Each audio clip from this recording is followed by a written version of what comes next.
It started with a rejection. Well, several rejections actually. Sorry, Charlie's throwing another party this weekend, but I can't make it. Madison Clark's voice carried across the cafeteria of Winchester High, clear enough for me to hear from my usual table. She tucked a strand of honey blonde hair behind her ear, a nervous habit I'd noticed over the past year of quiet observation. My best friend Charlie Martinez slumped into the seat beside me, defeated. That's the third time this month, Ethan. I'm telling you, she hates me. I nearly choked on my chocolate milk. Madison Clark, hate someone?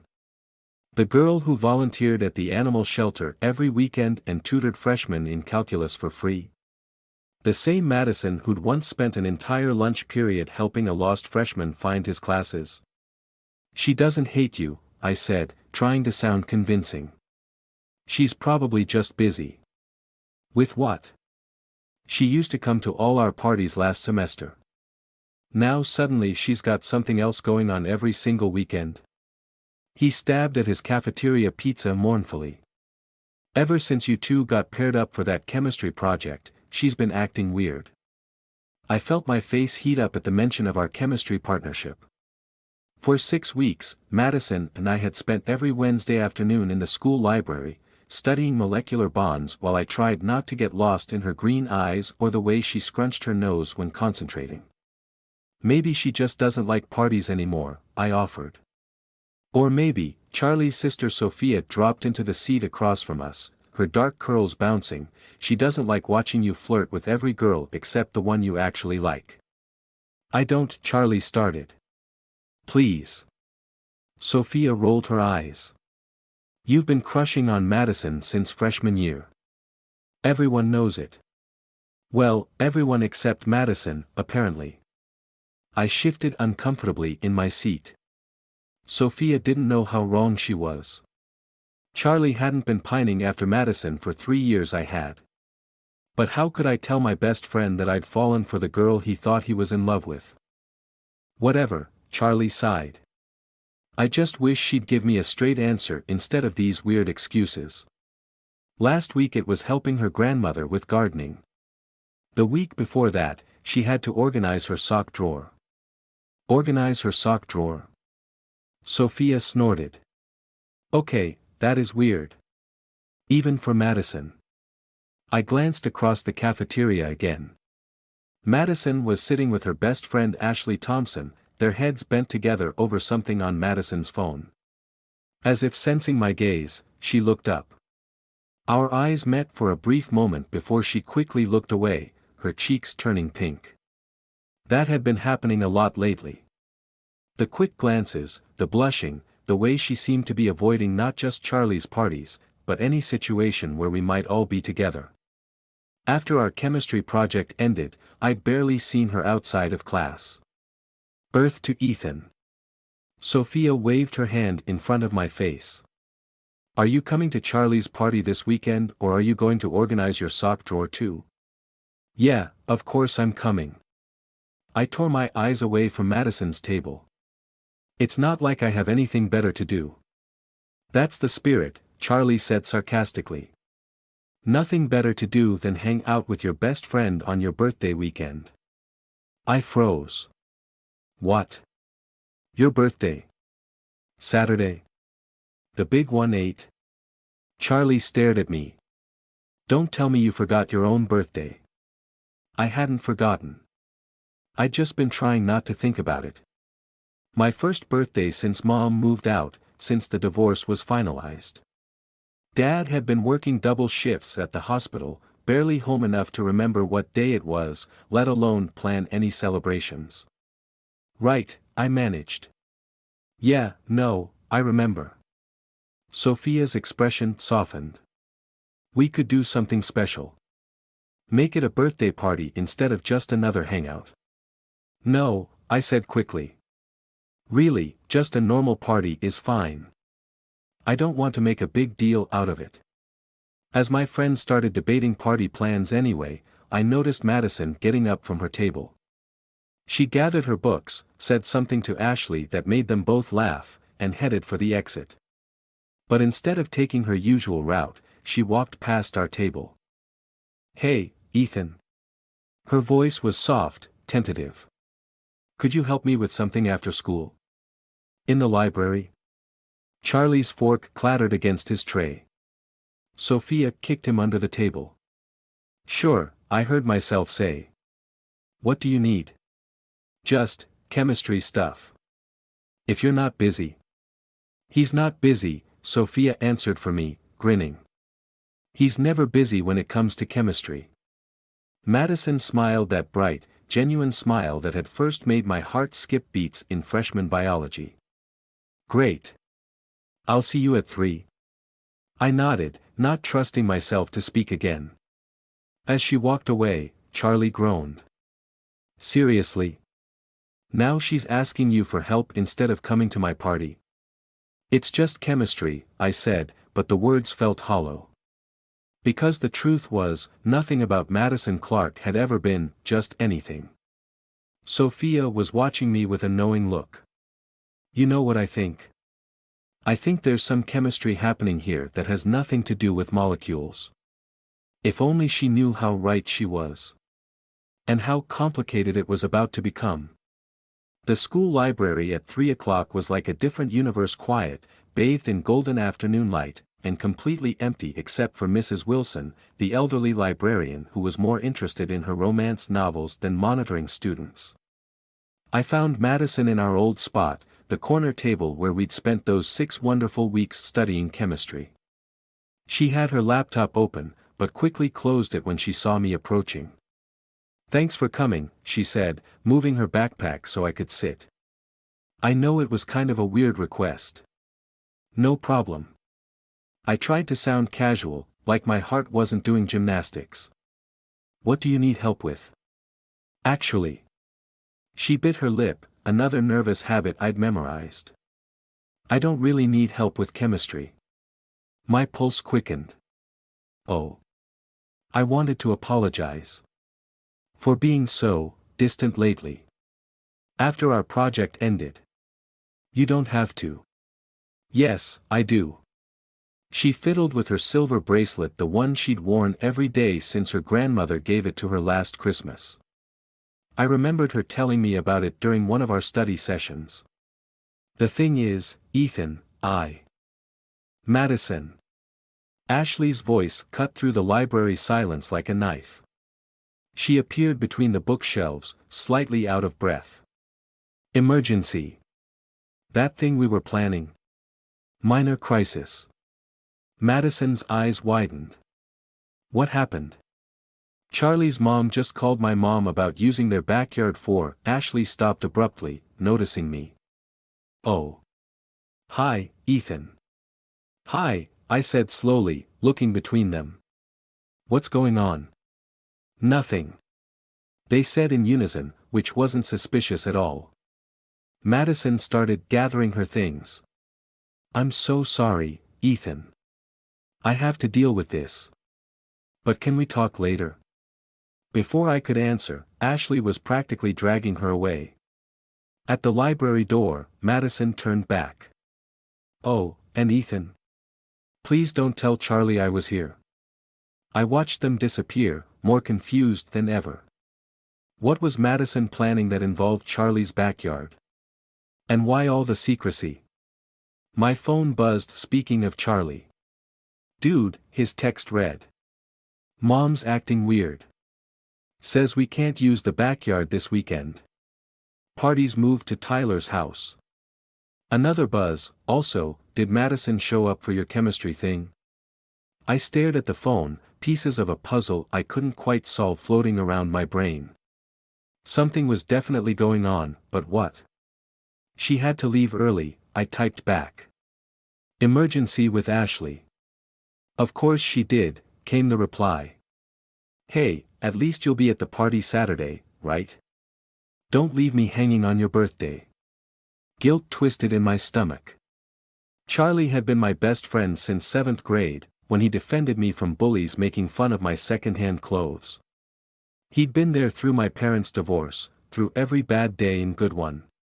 And here I was, harboring feelings for the girl he liked. "Wouldn't miss it," I replied. I was packing up my things when Mrs. Wilson appeared with a stack of books. "Oh, Ethan.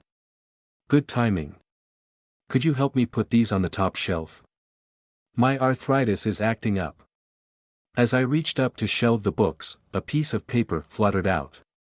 A birthday party planning checklist, written in familiar neat handwriting. Madison's handwriting. Before I could process what I was seeing, Mrs. Wilson snatched it up. "Oops. That's not supposed to be. I mean, that's private library business." But I'd seen enough. Decorations, guest list, Charlie's backyard now crossed out, and my name at the top. "Mrs. Wilson," I said carefully, "is Madison planning something for my birthday?" The librarian's face went through an impressive range of emotions before settling on resignation. "I'm not supposed to say anything, but, that girl has been in here every lunch break for weeks, planning the perfect sir." She clapped a hand over her mouth. "Oh dear. Forget I said anything." My head was spinning. Madison had been planning a surprise party for me. But why? And why all the secrecy? Unless she was trying to hide it from Charlie. Because she knew how he felt about her. Because maybe, just maybe, this wasn't about him at all. The library door opened again, and Sophia walked in. She took one look at my face and groaned. "You figured it out, didn't you?" Maybe. I'm not sure what I figured out." She sighed, dropping into a chair. "Madison's going to kill me, but this is getting ridiculous. You need to know why she's really been avoiding Charlie's parties. Sophia. She likes you, you idiot. Has since that chemistry project.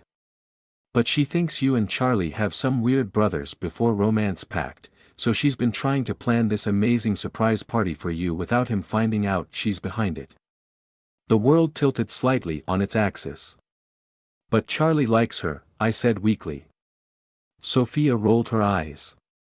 "No, Charlie thinks he likes her because she's pretty and nice and helps him with math sometimes. But you?" She poked me in the chest. "You know her favorite book is Pride and Prejudice. You know she stress bakes banana bread before every test. You know she wears that bracelet because her grandmother has the matching one. You actually like her. How did you?" "Because I have eyes. And because Madison talks about you constantly when she's planning this party. Ethan loves chocolate cake. Ethan's favorite color is blue. Ethan probably wouldn't want a big fuss because of his parents' divorce." I sank into a chair, overwhelmed. "What am I supposed to do?" "Well," Sophia grinned, "first you're going to help me save Madison's plan, which is currently falling apart because my mom accidentally double-booked our backyard. Then you're going to stop pretending you don't have feelings for her just because my brother has a crush. And finally," she stood up, extending her hand, "you're going to let us throw you the best birthday party ever." As I took her hand, I realized something: maybe the best surprises aren't the ones we're trying to keep secret, but the ones we never saw coming at all. The next day felt like walking through a minefield of secrets.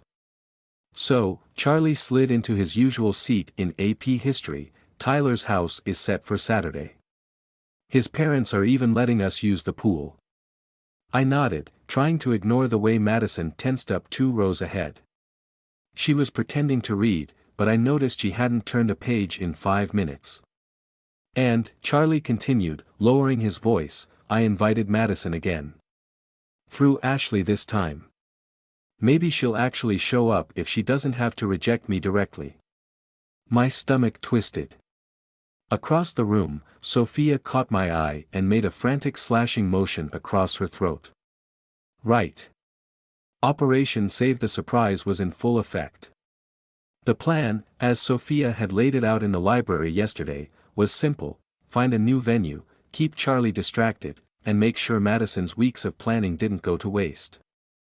The execution, however, was proving significantly more complicated. About Saturday, I started carefully. I was thinking. The classroom door burst open. Ashley rushed in, late and clutching a stack of papers that looked suspiciously like party decorations. Several fluttered to the ground as she passed Madison's desk. I watched in horror as Charlie bent to help pick them up. Madison lunged forward, nearly falling out of her chair in her attempt to grab them first. "Thanks." She snatched the papers from Charlie's hands before he could see them. "These are just college application essays. In pink and blue." Charlie raised an eyebrow at the glitter visible through the back of the papers. "It's a creative writing submission." "Right." He gave her an odd look before turning back to me. "Anyway, what were you saying about Saturday?" Before I could respond, my phone buzzed with a text from Sophia: "Emergency meeting. Lunch. Behind the gym. Bring chocolate." The morning crawled by. In chemistry, Madison was so distracted she almost mixed the wrong chemicals, and I had to grab her hand before she created an accidental explosion.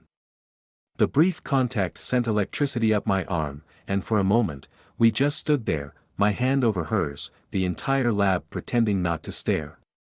"Thanks," she whispered, blushing furiously. "I'm a little distracted," I offered. "Something like that." When lunch finally arrived, I found Sophia, Madison, and Ashley huddled behind the gym, looking like they were plotting a heist rather than a birthday party. "We lost the backup venue," Ashley announced as soon as I arrived. "Tyler's mom found out we were planning 2 parties and told his dad, who told Charlie's dad, who asked my mom if she knew anything about it." Madison dropped her head into her hands. "This is a disaster." "It's not a disaster," Sophia insisted. "We just need a miracle. Or a new location. Preferably both." I pulled out the chocolate bars I'd brought, passing them around. Madison took hers with a grateful smile that made my heart flip. "What about your house?" Ashley suggested to me. "Dad's on call all weekend," I sighed. "The house is basically empty." Madison's head snapped up. "Wait. Empty?" "Yeah, he's pulling double shifts at the hospital since, you know." "Since Mom left," I didn't say. But something had changed in Madison's expression. That look she got when solving a particularly tricky chemistry problem, like all the pieces were finally falling into place. "What if," she said slowly, "that's perfect. An empty house means no parents to spoil the surprise. We could decorate while you're at Tyler's, then get everyone to come to your place instead." "That's actually brilliant," Sophia agreed. "Charlie would never suspect." "But your party," I protested, looking at Madison. "You've worked so hard on the planning. It wouldn't be fair for you to not get credit for it." She met my eyes, and suddenly everyone else seemed to fade away. "I don't care about getting credit. I just want you to have a good birthday." "Okay, lovebirds," Sophia interrupted, "save the googly eyes for later. We've got a party to relocate." The bell rang, signaling the end of lunch. As everyone started gathering their things, Charlie appeared around the corner. "There you are. I've been looking everywhere." He trailed off, taking in the scene. "What's going on?" "Project meeting." Ashley blurted. "College applications." Madison said simultaneously. "Birthday stuff." Sophia added, then immediately clapped her hand over her mouth. Charlie's eyes narrowed. "Birthday stuff? For Ethan?" The tension was thick enough to cut with a knife.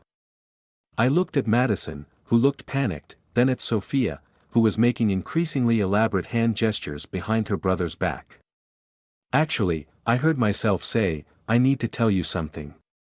Madison's eyes widened in alarm. Sophia frantically shook her head. But I couldn't keep lying to my best friend.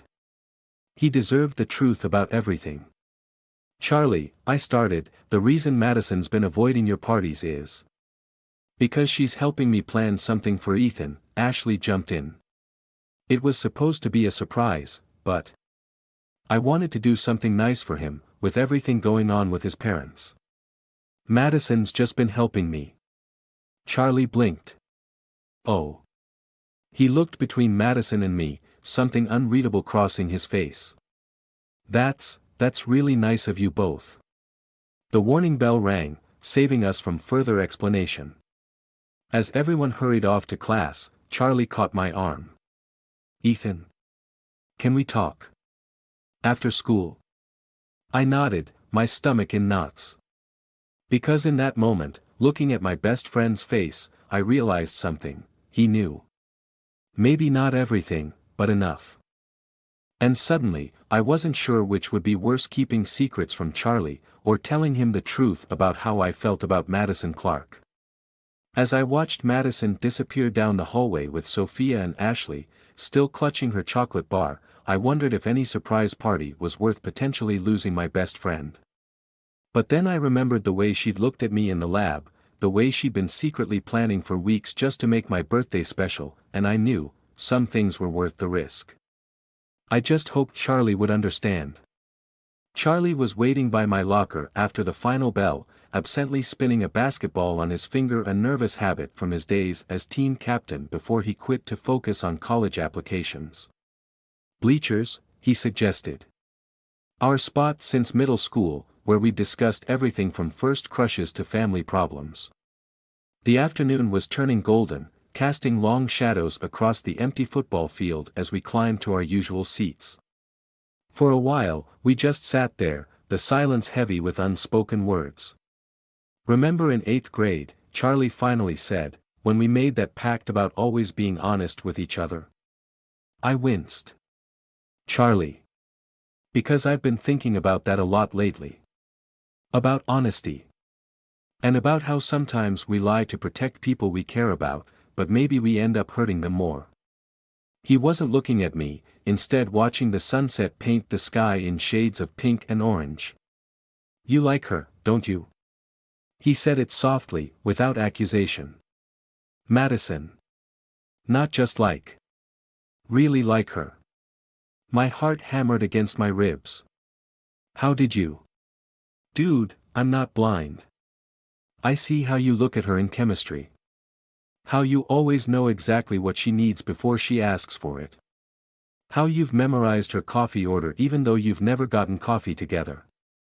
Vanilla latte with an extra shot and cinnamon on top, I mumbled. See? He finally turned to me, a sad smile on his face. I joke about liking her, talk about wanting to date her, but I've never even noticed what she drinks in the morning. I'm so sorry, I started, but he held up a hand. Don't. I figured it out a while ago, actually. Just took me some time to admit it to myself. And you know what the weird part is? I'm not even that upset about Madison. I'm more hurt that you didn't trust me enough to tell me. Guilt hit me like a physical force. I wanted to. But you seemed so into her, and after everything with my parents, you've been my rock, Charlie. I couldn't bear the thought of losing you too. Losing me? He looked genuinely surprised. Over a girl? Ethan, we've been best friends since you shared your lunch with me in 7th grade when my mom forgot to pack mine. That doesn't just go away because we like the same person. He paused. Especially when only one of us really likes her for the right reasons. What do you mean? I like the idea of Madison Clark. The pretty, smart girl who's nice to everyone. But you? He nudged my shoulder. You like the real Madison. The one who stress bakes at midnight and quotes Jane Austen when she's nervous. The one who's apparently been secretly planning some elaborate birthday surprise for you. I stared at him. You knew about that too. Sophia's terrible at keeping secrets from me. Always has been. She didn't tell me everything, but I figured out enough. And watching Madison try so hard to make your birthday special, seeing how much thought she's put into it, it made me realize something. What's that? That maybe I've been chasing the wrong story. You know how in all those movies, the popular guy gets the girl.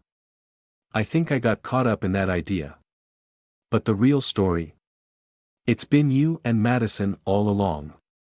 The chemistry partners who fell for each other but were too afraid to admit it because of the popular guy's feelings. He grinned. Pretty good plot twist, right? I felt tears pricking at my eyes. Charlie, I don't deserve you as a best friend. Obviously not, he agreed cheerfully. But you're stuck with me anyway. Now, he stood up, offering me a hand. Want to tell me what's really going on with all these secret meetings and party plans? As we walked back to the parking lot, I told him everything about Madison's weeks of planning, the venue crisis, the new plan to use my house. So let me get this straight, he said when I finished. You're supposed to be at Tyler's party, which is actually a decoy, while everyone secretly sets up at your house for the real party that Madison's been planning? Pretty much. That's actually kind of awesome. He laughed. No wonder she's been turning down all my invitations. She's been too busy being the world's most dedicated secret party planner. We reached my car just as the sky was turning purple with dusk. Charlie stopped me before I could get in. One more thing, he said, suddenly serious. Do you love her? The question caught me off guard, but the answer came instantly. Yeah. Yeah, I think I do. Good. He pulled me into a quick hug. Then don't mess this up. And Ethan? Thanks for finally being honest with me. Thanks for being the best friend anyone could ask for. As I drove home, I felt lighter than I had in months. But my phone buzzed with a text from Sophia that brought me crashing back to reality. Emergency. Madison's parents found out about the party. They say she can't throw it because they don't want her getting too close to you. Something about your mom telling them about the divorce.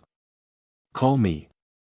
Just when I thought everything was finally falling into place, it seemed the universe had other plans.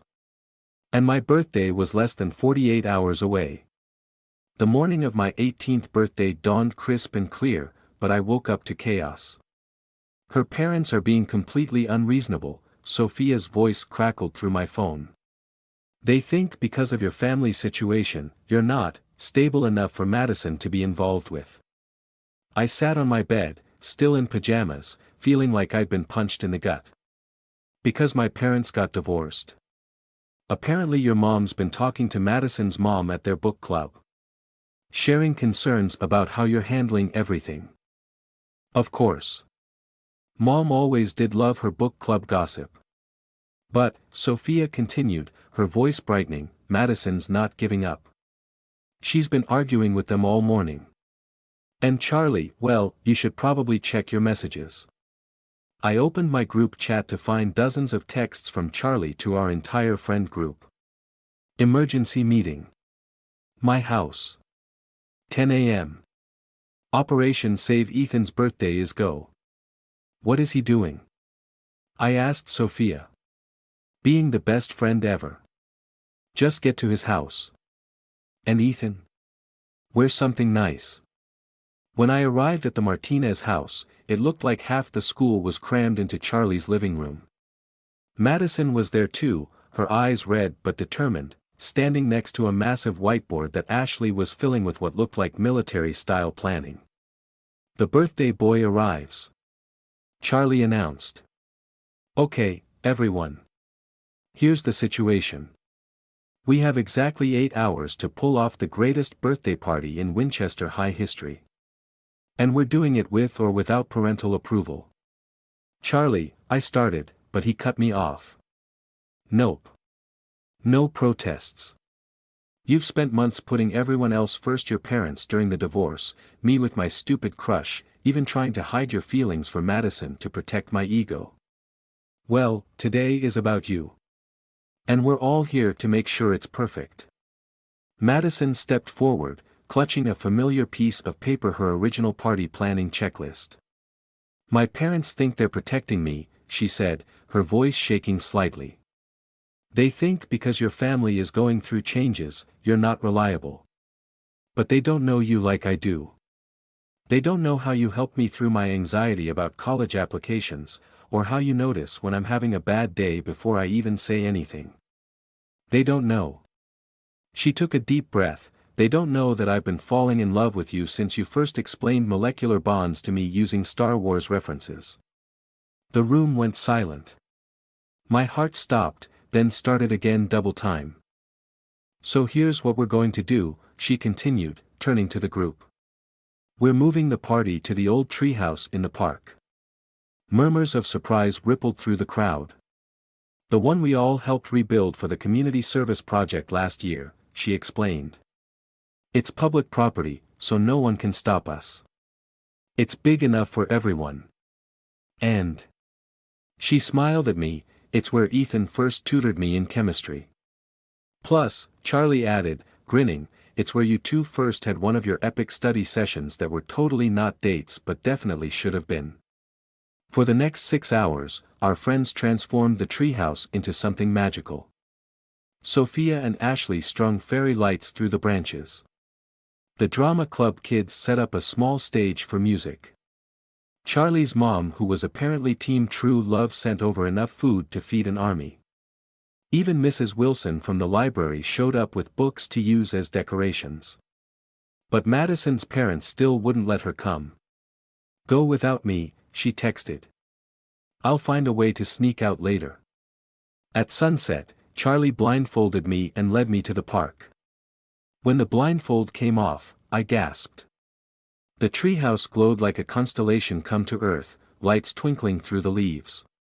Music played softly from hidden speakers. Photos hung from branches, memories from the past year, many featuring Madison and me in various stages of oblivious pining. Happy birthday, everyone shouted. It was perfect. Except for one thing. She's grounded, Sophia said softly, reading my mind. Her parents took her phone.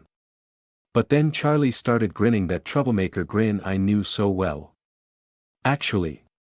He pointed behind me. I turned to find Madison climbing the treehouse ladder, slightly out of breath, her honey blonde hair wild from running. Sorry I'm late, she said, reaching the platform. Had to wait for my parents to fall asleep during their evening news show. You came, I breathed. Of course I came. I've been planning this for months. Although, she looked around at the transformed treehouse, this isn't exactly how I planned it. It's better, I said. Because you're here. The music changed to a slow song. Around us, our friends pretended to be very interested in the snack table. May I have this dance? I asked, holding out my hand. She took it, stepping closer. You know this means I'm probably grounded until college, right? Worth it? So worth it. As we swayed under the fairy lights, surrounded by friends who had pulled off the impossible, Madison looked up at me. I meant what I said earlier. About falling in love with you. Instead of answering, I kissed her. It was better than any chemistry experiment, any molecular reaction. It felt like coming home. Someone definitely. Charlie Wolf whistled. Sophia could be heard collecting money from what was apparently a long-running betting pool about when we'd finally get together. Best birthday ever. Madison whispered against my lips. Best birthday ever, I confirmed. Although my mom is probably going to ground me too when she finds out about all this. Good thing we're both headed to Boston University in the fall, she grinned. Fresh start, no parents, no drama. Just chemistry. All kinds of chemistry. Later that night, as our friends danced and laughed around us, Charlie pulled me aside. You know what I realized, he said, watching Madison talk animatedly with Sophia. Sometimes the best love stories aren't about the popular guy getting the girl. Sometimes they're about two chemistry nerds who plan elaborate parties and climb trees and break curfew just to make each other smile. Looking at Madison, beautiful, brilliant Madison, who had risked being grounded to give me a perfect birthday, I couldn't help but agree. Because in the end, the greatest surprise wasn't the party, or the treehouse, or even our first kiss. It was discovering that sometimes the most complicated reactions lead to the simplest truths. Love is worth the risk. Friendship can survive anything. And the best birthday presents aren't the ones you plan for, but the ones that plan for you. As if reading my thoughts, Madison caught my eye and smiled that bright, genuine smile that had started it all in freshman biology. And I knew, with absolute certainty, that this was just the beginning of our story. Chemistry class would never be the same.